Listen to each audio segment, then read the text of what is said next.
educator with Wellmed Clinic. Take this off. My specialty is diabetes, and love what I do.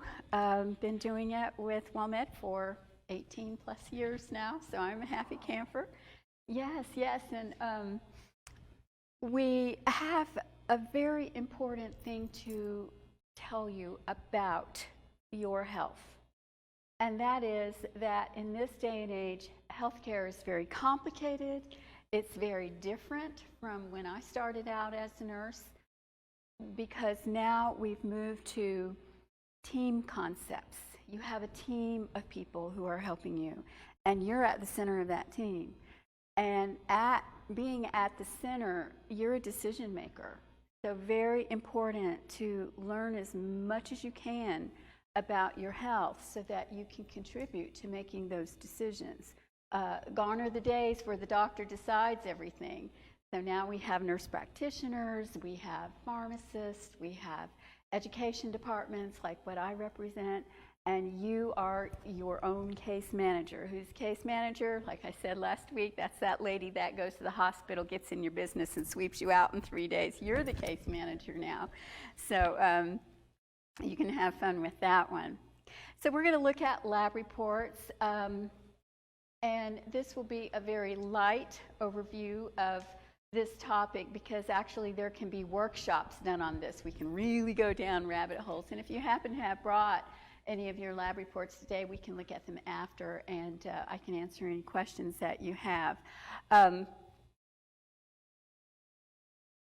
So we're going to look at the basic thing that we need to do when we receive a lab report, and then we're going to do just a light overview of a few of the tests that are very commonly done when you see your doctor, either on a quarterly basis or an annual basis or biannual basis, depending on your particular health profile. The complete blood count, the metabolic panel, cholesterol, vitamin D is very at the front of our health concerns now, thyroid, and urinalysis. So some words you'll hear me say today, just to clarify up front. Number one, you'll hear me say component. And what I mean by component is what's in your blood, a component of blood. Proteins are one of the ways that our bodies get the job done. These are nucleic acids that are all strung together in a series, and they have many, many functions in the body to make hormones, make our tissues. They comprise our RNA and our DNA, and we know about that now from vaccines, because we now have an RNA vaccine. Hormones are chemical messengers in our blood. Hormones are how our bodies communicate. Our bodies are always trying to keep a steady state, just like the dashboard on our car. It'll tell us when the oil is low, when the gas is low, now when the tires are low, so that we don't run into problems. And then enzymes are also proteins, and these are starters of our biological processes, like traffic lights. They help tell our body when to start a process and when to stop a process. So very important to understand that there are many reasons why lab reports are done. When we're driving our cars and we look at our cars, we can look at the outside of it and check the tires and the mirror, the steering wheel. But at some point, we have to go underneath the hood, and that's what labs do for us. That's when the doctor goes underneath the hood to get a deeper look at what's going on with us. So we can screen for things. And what we mean by screening is we don't necessarily diagnose. We just kind of take a pre-look at things. We can also diagnose things with blood. We can look at poisonings. Those still happen. We have poison control centers now to help us with that. If there has been blood loss, we need to check the blood to see how much blood has lost and see if it needs to be replaced. There is genetic testing that is done in our blood, and that genetic testing can also occur with skin scrapes and fluid from our mouth, but blood is a very significant way that we do it. whenever you have a treatment or a procedure or a surgery, we want to find out the result of that. So we'll draw labs to see where we are under the hood if you have a major overhaul. And then if you're going to have a surgery, we need to know if you're in shape for that surgery, because when the anesthesiologist puts you to sleep, it's almost like being dead. So we need everything to be up and running and in good shape in order to put you asleep and wake you up and make sure that you're not going to bleed excessively. There are many ways to diagnose conditions and diseases, and one of the things that we want in these procedures is for it to be practical. We want to get the most information that we can without hurting you or killing you. So the test needs to be accurate. It needs to be relatively inexpensive. Of course, we know everything in healthcare today is inexpensive, but we have third-party payers to help us with that. It needs to be low risk to you, and again, we don't want to hurt you. And so a lab draw, while there is a little bit of a sting, it's not like other things that we could do, and there are other things we can do.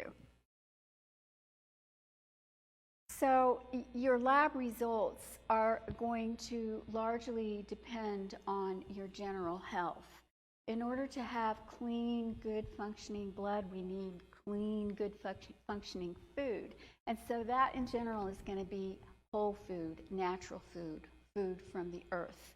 Because there can be interference chemically with foods coming in, because our bodies work in pretty much a lock and key fashion. If I try to put my keys in your car, it's not going to open. And our bodies are a lot like that. They will struggle. They can pull energy out of food, but then the fine tuning can suffer over time if we don't have an exact chemical match between our food and our body processes.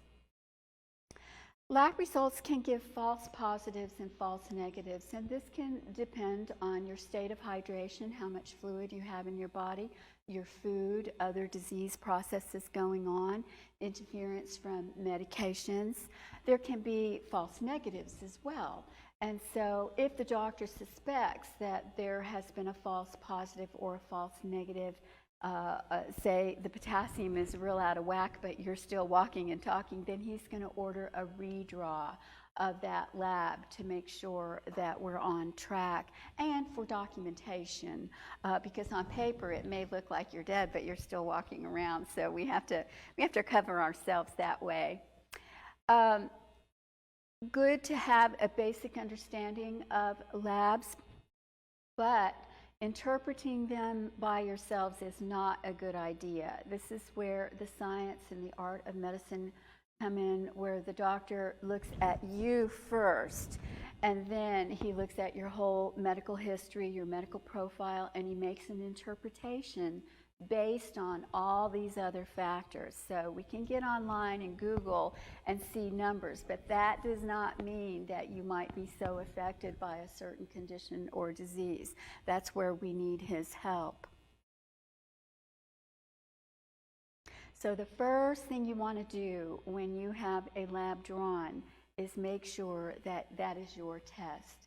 Here in South Texas, we have a lot of name alerts with Gonzalez and Hernandez and De Zavala. So you want to check your report, make sure that is your name and your date of birth. And even still, we can have people born on the same day who have the same name.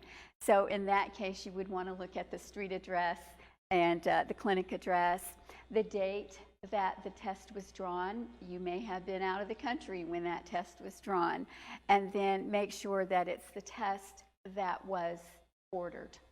Mix-ups can happen at the lab, although they do take special pains to make sure that it's the right person and the right test. So here we'll get into the nuts and bolts of how to interpret a test result. Across the blue banner here, you see the name of the test, and then right beside it in the middle is going to be the result. And then here, you're going to see a reference range. And this reference range is a bell curve of what we usually see in people. The bell curve in statistics is if we take, say, 100 people, most people are going to fall within 80% of each other on that result. And then there might be 10% out here that are exceptional, and then 10% out there that are exceptional. But the machines are set up to draw or to figure what most people fall at on a particular measure. And another thing to keep in mind is different laboratories may have different machines. And those machines may be set or calibrated a little bit differently. And occasionally, a calibration gets off and everyone's coming back with 0.1 overage on a certain reading. So that can be detectable. So this 11.1 to 15.9 can be a little bit different on different machines, and that's okay. So here we see the hemoglobin in red blood cells. This is a pigment in red blood cells. The result here reads 13.8, and then the reference range is 11 to 15.9. That means most people fall between that. And you see that 13.8 falls between 11.1 and 15.9. So this would be considered an in-range result. Okay, I'm not going to say normal. What's normal? You know, we have a lot of variations in people, but this would be in range. And then the hematocrit, which is a percentage of red blood cells in blood, the result here is 40.9, and the reference range is going to be between 34.0 and 46.6%. So both of these readings are in range. The hemoglobin and hematocrit, I have the hematocrit. I'll have a slide on that coming up. Okay, so you want to check that result against the reference range to see if it is in range. And if it is not in range, then this may have a high or a low tag right here, or it may be pictured in red on your report so that you'll know it's not in range, and it'll flag it for the doctor or the mid-level practitioner, such as the nurse practitioner or the physician's assistant, so that they can be sure and see it. And then, more importantly, you want to compare these results over a long period of time. Are you trending up? Are you trending down? And so, for instance, with diabetes care, we look at an accumulation of sugar on the red blood cell. We want to know what the previous reading is to know if we're doing better or if we have lost ground on our diabetes control. Okay. So now we'll talk about the blood. For the most part, we'll be talking about blood tests. I have one slide on the urine test. Blood is how our bodies accomplish everything. It's the superhighway of our body. So blood gets transported through our blood tubes. In arteries, it goes away from the body, and in veins, it comes back to the heart, makes a detour over to the lung, and comes back to the heart to be pumped out again, and it makes a big circle called a circuit. So it transports everything that's needed for our bodies to function properly. And then, being that it carries hormones and enzymes, it's a way for the body to communicate what needs to be done. That, along with nerves, is how we live. And then it provides immunity for us, although a lot of our immunity is in our gut, which is supplied by blood. And then it helps us to repair, and it helps us to keep our body temperature. So it has a lot of functions. So looking at the liquid part of blood, this is called plasma, and plasma is what is yellow on this particular diagram. Your plasma is very, very important to carry blood clotting components of blood. And so here we see red blood cells traveling through a vessel, and these cells are in all of this liquid. And so if we were to spin your blood, it would separate out what is part of the total amount of liquid, but then the solid parts are going to sink to the bottom. And when you get your blood tested, the laboratory is going to spin this whole blood in a machine, and it's going to cause the red cells to settle to the bottom so that they can see the difference between these two. And there are measurements that are taken on this. So looking at the complete blood count, we have three main components of the blood. The red blood cells, when I was coming up decades ago, we called it red corpuscles. Now it's called red cells. So some of you may remember red corpuscles when you were growing up. These carry our oxygen, and our bodies must run on oxygen or we cannot live. They also carry another part called white blood cells, and white blood cells provide our immunity to infection. And then the platelets are ways that our bodies protect us from bleeding to death. If I cut my finger, I don't have to worry about bleeding to death because there's little plugs or platelets in there that are going to come and seal up that hole, and we'll look at these separately. So the red blood cell count can show anemia. It can also show infection. It can show cancers. And here we have a breakdown of the red blood cell components. One is the hemoglobin, and that is the pigment on your red blood cells. That's what makes them red. And that hemoglobin carries oxygen.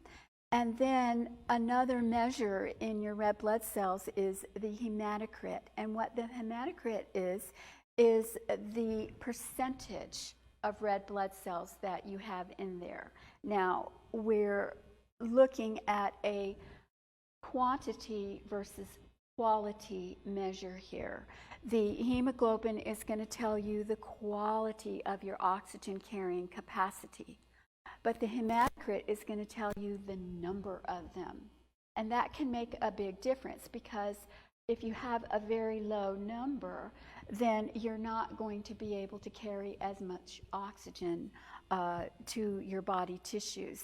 It also can indicate the amount of space in there in your plasma. So we refer to the hematocrit as the H&H, and that is something that the doctor will look at to determine, well, both these measures to determine whether or not you need a blood transfusion. Because if the hemoglobin is poor, the hematocrit is low, then you need a blood transfusion, and that's usually at a level, hemoglobin level of around 8, and low numbers on your hematocrit. Any questions on that? Okay. All right, and then we have white blood cells, and these fight infection. They can show autoimmune processes and inflammation. They can indicate allergies and cancer. And so there are a number of different white blood cells that we have.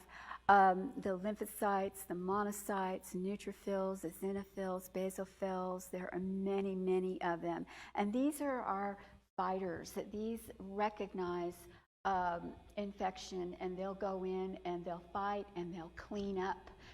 We actually have cells called natural killer cells and macrophages that go in and gobble up damage and injury. So these are very, very important to us. And again, we can only have as good of an immune system as we have good food. Then we have the basic metabolic panel, and this is where we figure out how you're using energy and how you're able to burn and use your food for that energy. Blood urea nitrogen is a waste product in your blood. Carbon dioxide is a waste product from breathing. We breathe in oxygen and we blow out carbon dioxide. Creatinine is a waste product of muscle burning. Glucose we recognize as being from carbohydrates that we eat. Chloride, sodium and potassium and calcium. These are electrolytes. Calcium is not. Calcium is a mineral. Calcium is very, very important to our bodies in a number of ways, and calcium problems can indicate problems with the bone, with the kidney, with the thyroid, and we want to have correct body salts. The sodium and potassium, if they get too high or too low, can be quite life-threatening. So again, that dashboard, our body is trying to maintain a steady state all the time so that we don't get into trouble. And then I think this slide is out of order. The platelets are plugs that stop the bleeding. Prothrombin is a step in that process. There's a whole cascade of numerous steps that happen before the blood actually clots, and it doesn't take that long. The doctor will look at the PT, short for prothrombin time, and this is the clotting time, about 12 seconds, and so sometimes the doctor will feel a need to thin the blood a little bit, and so this is a measure that we'll look at to see how long it's taking to clot the blood. For instance, you may be on Coumadin or warfarin or one of the newer medications like Eliquis, which happens later in that cascade. This is how we keep that dashboard within range to keep you safe with this particular therapy. Then you will also see on your blood the INR, and this stands for International Standardized Ratio, which is a standardization of this clotting time across the globe, so that if you go to another country and you're on a blood thinner, we're all on the same page, and as far as keeping you within that established range. And then the hemoglobin A1C, remember the red blood cells, the red corpuscles, they're sticky. Sugar is sticky, they stick together, and these red blood cells last for 120 days in our bodies, so we can look back to see how much sugar has stuck to the red blood cell. So this is an accumulation of sugar on that red blood cell. Now, there are some things that can affect this. If you have high red cell turnover, like you were in a car accident and you bled, or you had a surgery and you bled, or you have kidney problems, diseases like thalassemia or sickle cell, that affects the rate at which your body builds up and breaks down those red blood cells. That can affect the A1C. And the A1C is largely a weighted measure, meaning that we're looking at the last 3 months, but more counts in the last month of that measure. So don't tell your doctor, but you can kind of cheat on that A1C to cut it back a month before. Don't tell him I told you that. Okay, it is a weighted test. And there are other measures for blood glucose. There's just a direct measure on your basic panel that is a spot check, but this tells 24/7. So this one doesn't lie. Okay, this one really captures what's there. And then cholesterol, we hear about in the media all the time. Cholesterol is essential to the body. You cannot live without cholesterol. Now, our bodies produce cholesterol in every single cell, hundreds of trillions of cells that we have. It produces its own. The liver breaks it down and builds it up and decides what to do with it. And so we can't run out of cholesterol because that cell is going to produce exactly what it needs. The problem is we get extra cholesterol when we eat animal foods. And so more comes into the system maybe than we can handle. I can't say than we need to eat, and if that's your preference, that's okay. But we need to understand that cholesterol is not bad. Okay. So there is a breakdown of your cholesterols.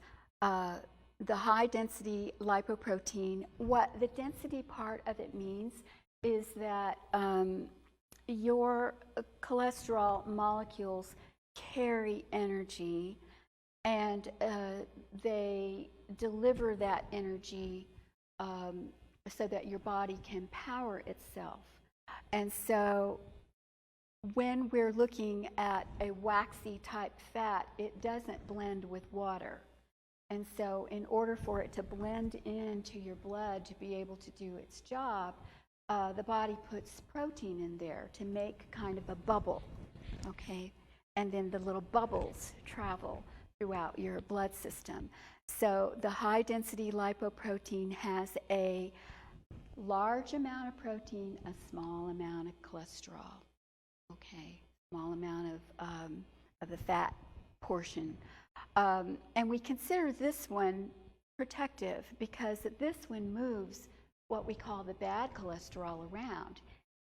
As your fats go out to deliver energy, it's HDL that brings that bubble back to the liver to decide what to do with it. So we consider it good.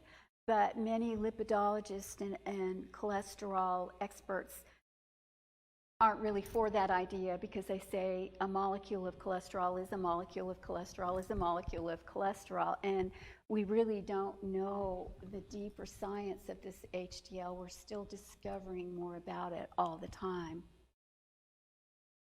Then the bad cholesterol, this is the one that we demonize, and so the low density lipoprotein means that there is a low amount of protein, a big amount of fat and cholesterol.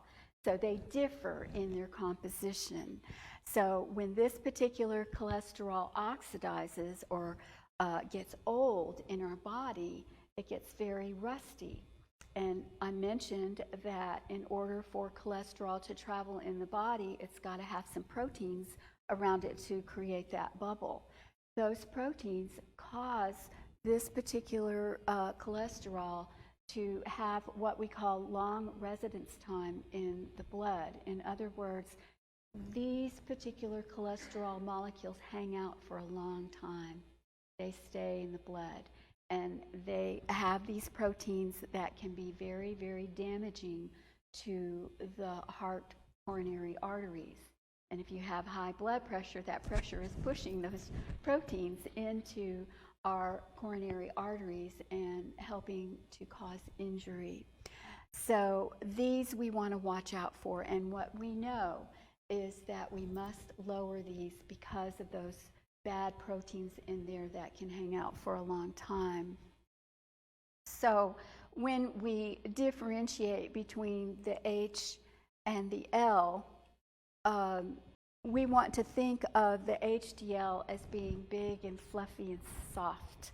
Okay, and then the LDL, these are like little BBs. They're tiny and they're mean and they're hard. So looking at the cholesterol numbers overall, we're looking at having a total of less than 200.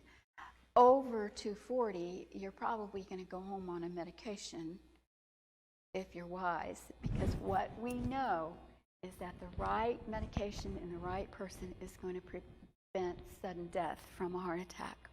The LDL cholesterol, we look to get down to at least 100. If you have diabetes or established heart disease, we want that to be around 70. HDL in males, we need at least 40. In females, at least 50. And the reason for 50 is because estrogen affects our fat metabolism, so we need a little bit more protection there. And then the triglyceride count, we'll look at a separate slide. We want this to be less than 150. So triglycerides are 3 packs of fat. Think of a 6-pack of Coke. Triglycerides are a 3-pack of fat. That's how fat travels. Triglycerides come from our diet, Every time we eat, that food energy is going to form a cholesterol that's called a chylomicron, and that chylomicron is going to get broken down, and it's eventually going to condense that food energy into these triglycerides. Triglycerides are used as energy, but they're also stored, and so we store triglycerides on our bodies. That's the form that it gets stored as. And when we have too many triglycerides in our blood panel, this increases our heart disease risk, largely because if we have high triglycerides, then we have low protective cholesterol. There's only so much room in there, and so the proportions of these really matter. So less than 150. Now, in your lab draw, there are some machines now that can do a cholesterol panel without you fasting. It's the triglycerides that require the fasting. So your doctor will prepare you, or your lab will let you know whether or not you need to fast. And in general, people usually fast when they're anticipating any kind of blood draw because of the triglycerides, but not so in every single case anymore. And then the thyroid gland, this is your accelerator for your body. This organ helps to let your body know how fast to go in delivering oxygen for energy. So if your thyroid function is low, your body's going to try to pick that up a little bit, and you will have a high thyroid stimulating hormone. If you're low, we want to stimulate you, or the body wants to stimulate you. So the TSH will be high. We have some numbers in there that you might see, the T4 and the T3. T4 is an active form of thyroid, an active form, and it has to change over. T4 has to change over to T3 for it to become active. Some of our hormones in our bodies are dormant, and so this activation happens. And if the doctor wants to do a deeper look into your thyroid function, say it's high or low, he'll look at a measure called the free T4. And then vitamin D, we're hearing a lot of about in the media. This is a pre-hormone. We consider it a vitamin, but it eventually turns into a hormone. And vitamin D actually gets converted to its active form first from sunlight on your skin, then it's going to go to the liver and the kidney, and then it will eventually become calcitriol, which is the active form of vitamin D. So sunlight is a source of vitamin D, and then many of our foods are fortified with vitamin D. If your vitamin D levels are low, then the doctor may want you to go on supplemental vitamin D. Vitamin D should not be taken on your own because it is fat soluble, meaning that it clings to body tissues and you can get too much. And so it can be very toxic. So levels are drawn to make sure that you're in range, and usually we look for about a 30 to be a good number to go on, but I've seen levels down in the teens. And the vitamin D is connected to over 300 genes in our body, so it has input into hundreds of body processes. Very important to keep up with. And then the urinalysis. Every year we must pee in the cup and have the doctor look at that to check the kidney for kidney function. Some of the measures that you see on your lab test are going to be your body acid, called the pH. We'll look at sugar in the urine. Our bodies do spill a little bit of sugar, but if there's a lot in there, that could be a sign of diabetes. We want to make sure that the urine is not infected. We look at protein, see if there's any blood and white blood cells. This can give the doctor a lot of information. So any routine screening that you get, if you go to the urgent care or ER, they're going to draw a urine to see what's going on with the kidney and the urinary system. So in that vein, the glomerular filtration rate is a kidney measure, And what goes in must come out. And in the meantime, it gets filtered. It gets filtered by the liver and it gets filtered by the kidney. We have little filtering units in both kidneys, and these filtering units are going to filter out poisons, toxins, salts, medications, things that we do not need in our bodies, and it's going to keep what we need. When you have diabetes, there is damage to these filters, and little holes can form in those filters. Our filters should be solid, okay, but if we begin to spill protein into the kidney without it completing its chemical conversion, then we'll begin to spill protein into the urine, and that is a sign of chronic kidney failure. So this is something that we watch very closely in our people with diabetes to make sure that there isn't being damage there. So normal filtering for a healthy adult is 120 to 125. As we age, this is going to slip down into the 90 range, and that's fine. But when we get to a level of 60 on our filtering for a period of 3 months, then we're considered to be in chronic kidney failure. We're going to keep watch and consult the nephrologist when we get down here below say 20 to 35, and then at 15 we have to make plans to filter the blood because the body toxins will build up.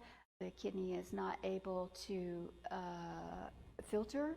It's not able to help you form red blood cells, anemias form, minerals get disrupted, and the machines have to do all this for us. So GFR, and I've included in your handouts today more information on your kidney parameters or numbers that you want to look at and what all of those mean. Again, this is a very light view of everything. Okay, and so for the best lab results, we want to live well. We need movement in the body. That's what we're designed for.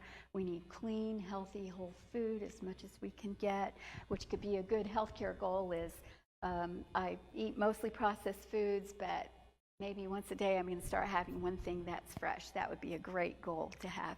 And then reducing stress, drinking water. What's missing on here? You got it. Hire this lady and give her a raise and put her on the payroll. That is exactly right. We must rest. We have to have our rest. Okay, questions? All right. Well, I thank you for your attention. I thank the library today for hosting us in to share a little bit of information for you. Your doctor is going to be your best source of information. It's very dangerous to get online and try to figure things out by yourself because there's a lot of science behind these numbers. And again, they do need the interpretation of expert eyes. That would be your doctor or your practitioner. Okay? Thank you.